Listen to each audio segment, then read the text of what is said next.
Actualité africaine, décès de l'ex-président nigérien Muhammadu Buhari. L'ancien chef d'État nigérien Muhammadu Buhari s'est éteint le 13 juillet 2025 à Londres, en Angleterre, à l'âge de 82 ans, des suites d'une longue maladie. La nouvelle a été donnée par la présidence nigériane et confirmée par son ancien porte-parole, Garba Shehu. Militaire de carrière, Muhammadu Buhari a marqué le Nigeria par un parcours politique atypique. Il a d'abord dirigé le pays à la suite d'un coup d'État dans les années 1980, instaurant un régime militaire réputé pour sa rigueur, son autoritarisme et sa volonté affichée de moraliser la vie publique. Après avoir été renversé, il s'est éloigné temporairement de la scène politique avant de revenir, cette fois dans le cadre démocratique, en remportant l'élection présidentielle de 2015, devenant le premier candidat de l'opposition du pays à battre un président sortant depuis le retour de la démocratie multipartite en 1999. Ce scrutin historique a marqué la première alternance démocratique au Nigeria et Muhammadu Buhari a été réélu pour un second mandat en 2019.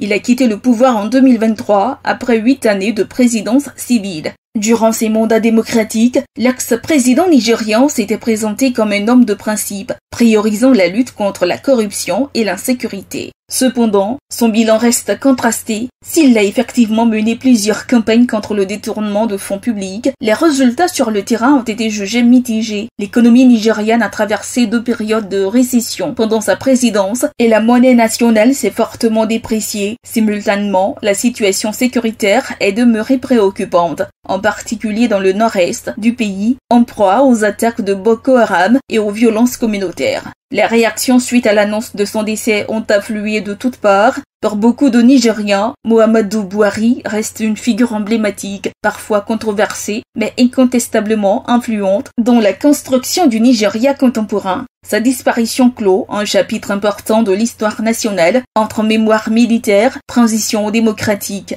et quête inachevée de stabilité. Accra, agence presse, radio et audio.